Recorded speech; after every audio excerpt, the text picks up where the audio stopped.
चंद्रवंशानाम चरितम परमाद्भुतम।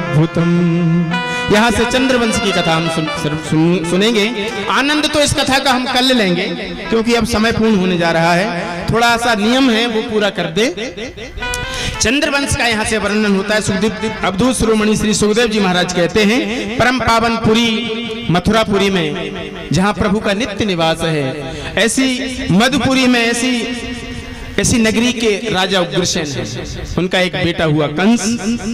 कंस किसे कहते हैं? जो हमेशा द्रव्य सुख और काम सुख में लवलीन हो, उसको कंस कहते हैं। जिसकी आत्मा ही दुराचारी हो, उसको कंस कहते हैं। तो ऐसे उनका बेटा कंस हो गया। एक दिन जब ये कंस बड़ा हुआ तो महाराज उग्रसेन के पास पहुंचा। कहा, पिताजी अब तुम राज्य करने योग्य नहीं रहे। तो जब जबरदस्ती इस कंस ने अपने पिता को गद्दी से उतार दिया और स्वयं हठात बलात् उस गद्दी पर बैठ गया। क्योंकि इसका जन्म जो हुआ था तो बहुत उस समय मेघों की गर्जनाएं भी हुई थी और एक दुर्मिल राक्षस था, उसकी छाया इसके ऊपर पड़ गई थी। उसी छाया के कारण ये दुष्ट हुआ। जब देवताओं ने कहा कि महाराज उग्रसेन ये बेटा आपके लिए शुभ नहीं है, तो जन्मते ही इसको जमुना जी में बहा दिया था। उधर वसुदेव जी के जो पिताजी थे, उन्होंने इसको पाला पोसा बड़ा किया। नारद जी एक दिन पहुंच गए। तो वो तो यही चाहता था कि मैं वसुदेव का भाई हूँ, लेकिन नारद जी ने कहा कि नहीं, तेरे बाप तो उग्रसेन है, तेरे पिता उग्रसेन है। तब ये उग्रसेन यहाँ आया। तो कंस आया तो उग्रसेन को जबरदस्ती गद्दी से उतार दिया, भगा दिया और स्वयं राजा बन गया। इसको जेल खाने में डाल दिया। इतना दुष्ट, जेल खाने में डाल दिया, स्वयं गद्दी पर बैठ गया। और एक दिन इसने अपनी बहन देवकी को देखा कि देवकी सियानी हो गई है, इसके पीले हाथ कर देना चाहिए। तो विवाह वसुदेव जी के साथ में विवाह देवकी का नियुक्त कर दिया। वसुदेव जी खूब धूमधाम के साथ बारात लेके आए, विवाह हुआ, खूब दहेज दान दिया।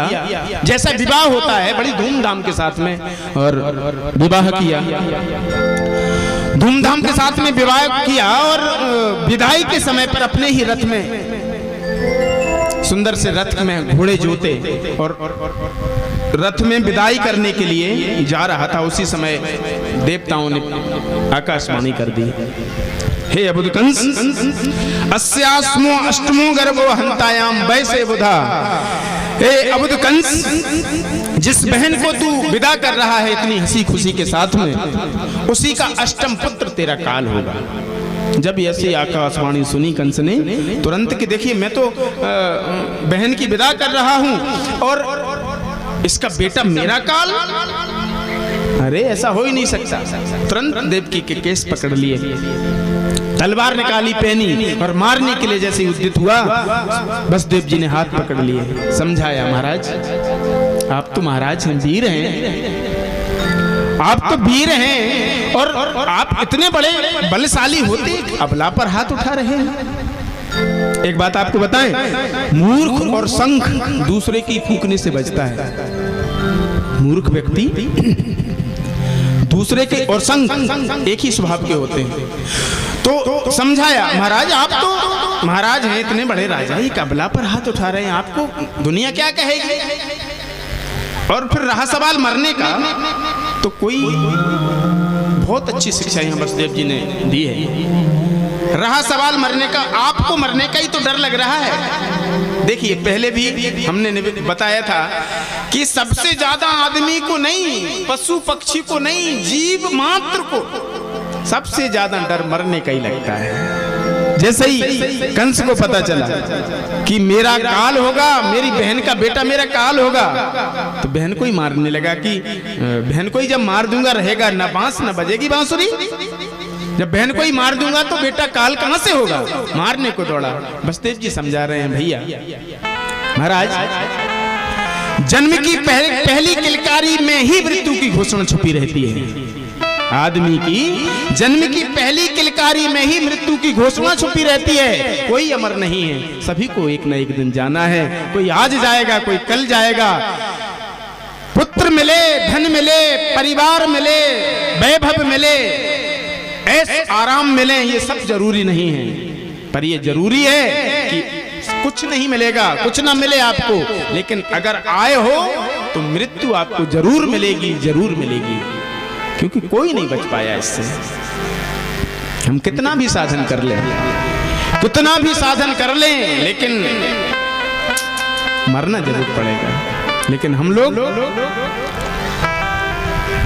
चलिए, वसुदेव ने समझाया। वसुदेव बहुत ज्ञानी थे और सत्यवादी भी थे, क्योंकि बचपन में वसुदेव और कंस का पालन पोषण एक ही जगह हुआ है। साथ साथ में पढ़े, साथ साथ में बड़े हुए। तो वसुदेव जी के गुणों से बहुत अच्छी तरह से परिचय था उसका, विश्वास हो गया उसको। तो कहा ठीक है, एक शर्त है मेरी, मैं छोड़े देता हूं। आप दोनों को जब तक 8 संतानें नहीं हो जाती तब तक मेरे कारागार में आपको रहना पड़ेगा। स्वीकार हुआ, कारागार में डाल दिया। अब सभी लोग जानते हैं कथा। कारागार में जैसे ही डाला देवकी वसुदेव को, 6 पुत्र कंस ने मार दिए। एक एक करके 6 पुत्र कंस ने मार दिए। सातवीं बार जब 7वीं बार हुई तो उस समय भगवान की माया के द्वारा भगवान ने, ये श्री बलराम जी आए 7म गर्भ में, बलराम जी को रोहिणी के गर्भ में स्थापित कर दिया माया के द्वारा भगवान ने। और आज 8म गर्भ की तैयारी हो रही है। जैसे ही 8म गर्भ की तैयारी हुई, देवता दुंदुभियां बजाने लगे, आकाश में खड़े हैं, पुष्पों की वर्षा करने लगे, दुंदुभियां बजा रहे हैं और जय जयकार कर रहे हैं। आइए हम और आप भगवान का आने का, प्राकट्य का स्वागत करते हैं। सभी लोग भगवान के आने का स्वागत कर रहे हैं। स्वागतम कृष्णा सुस्वागतम कृष्णा,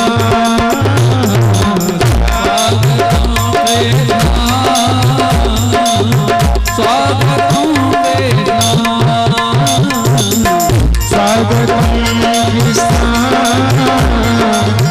स्वागतम कृष्णा,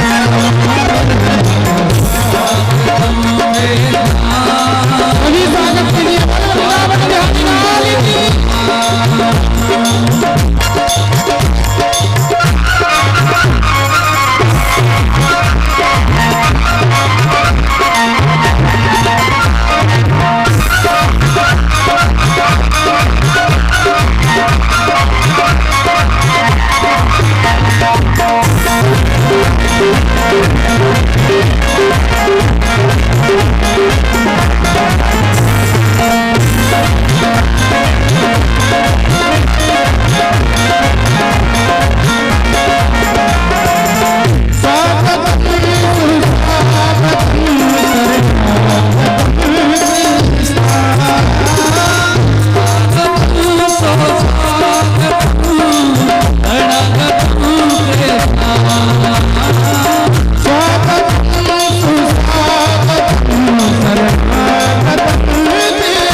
सततमं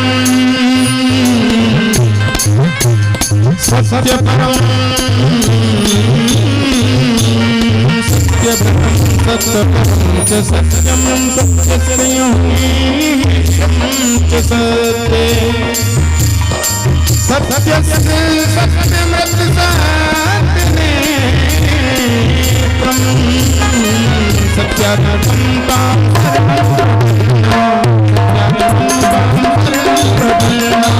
स्वागतं स्वागतं